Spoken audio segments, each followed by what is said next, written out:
Yeah, guys, like an Agatha Christie novel. Just so many plots and sub themes, and the game just ebbed and flowed and changed so much. And never been a big fan of Agatha Christie, so wasn't a big fan of the way the game turned out tonight either.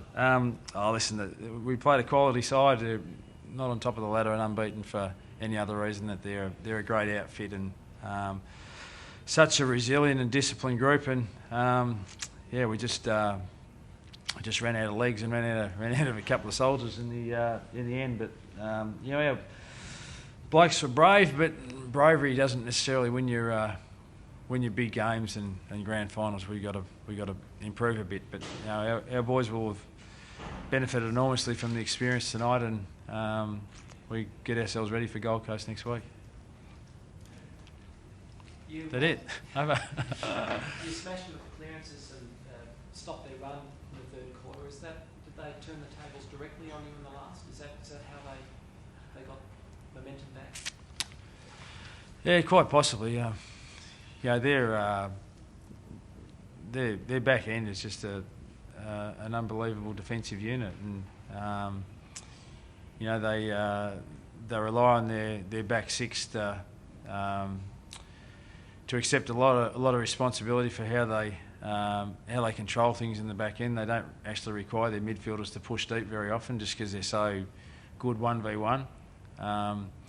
So that makes it difficult for you, because your midfielders are always having to make a choice between going hard and chasing the ball inside your own 50 or trying to take account of some of the Geelong midfielders who are going to the exit position. So their defence is the cornerstone of their game, and at different stages we were able to penetrate that, and in periods throughout the game early in the second quarter we were able to, and then for a fair slab of the third quarter we were able to, but we obviously couldn't do that very well in the last quarter. That shootout that you talked about yesterday that you didn't want to get involved in, what were your feelings at half time? Yeah, it was certainly heading a bit that way. Having said that, it wasn't a high inside 50 game. The fact that it was 10 goals to 9, but it was only 12 scoring shots to 11. That's not.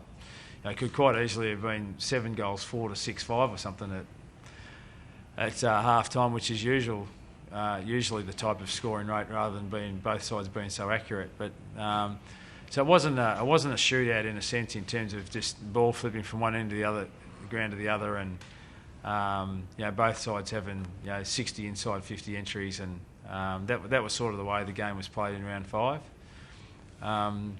So it was a little bit different to that, but having said that, we still needed to try and stop their scoring power a little bit in the second half, and I thought we did that. They scored no goals in the third quarter and only kicked 3 in the last, but the problem was in the last quarter we couldn't nail a couple of shots, and we couldn't really even get it inside 50. I think it was something like 17 inside 50s to 6 in the last quarter, and the dam wall could have broken, and we just couldn't take the couple of forays forward that we had, just missed kicks, and that's the pressure of the game though. And we got a pretty young group that was playing tonight. A lot of guys that are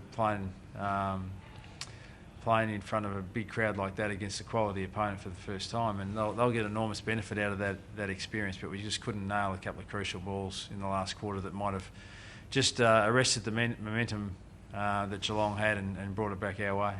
How critical was the rough injury at that time of the game? You're already sort of one down. How critical was that? Yeah, well, I think they'd already kicked their 3 though, Glenn.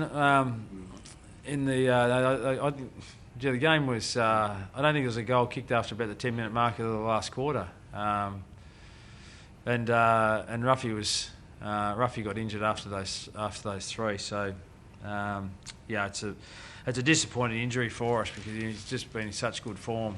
But just got to move on pretty quickly and find a replacement, and just keep going. We can't sit around and sulk for too long. It's just stiff injury. We've got 3 guys now: Gillum, Stratton, and Ruffy. They're all very important players to us that have all gone down with season-ending injuries. But teams have won flags like that before. I can remember being at Port Adelaide at the start of 2004, and the captain Primus and a significant leader, and runner-up in Brownlows and that sort of stuff in Josh Franco, both hurt knees early in the season. And everyone could have quite easily said, you know, you can't win the flag without Primus and Franco. You know, they're two quality players.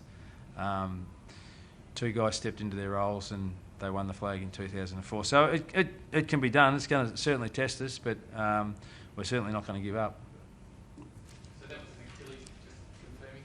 Yeah, he's hurt his Achilles pretty bad. So we'll get that looked at throughout the course of the week. But you know, I think he's going to spend a fair amount of time on the sidelines. And if it is ruptured, which they suspect it is, then he'll miss the rest of the season.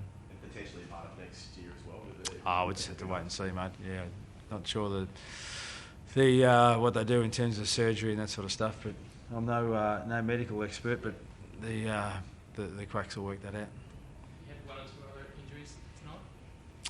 Yeah, only Youngie. We needed to sub him off in I think it was the second quarter. He just had a little bit of hamstring tightness and he just couldn't run at full tilt. So we had that's the benefit of the sub in a sense. You can bring a guy on and Brucey was lively again when he came on and did some good things.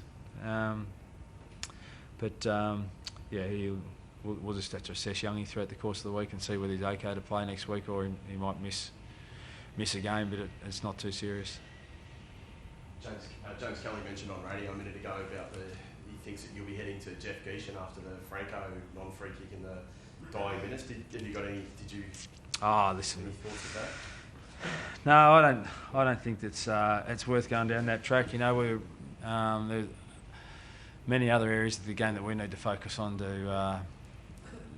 is the reason why we need to get better rather than worrying about whether an umpiring decision was going to be the critical factor. You know, bottom line is we didn't make good enough decisions with our ball movement. You're not gonna beat the Cats if you only have 38 inside 50 entries. So we need to correct a few things with the way that we go about it. But we're round about the mark.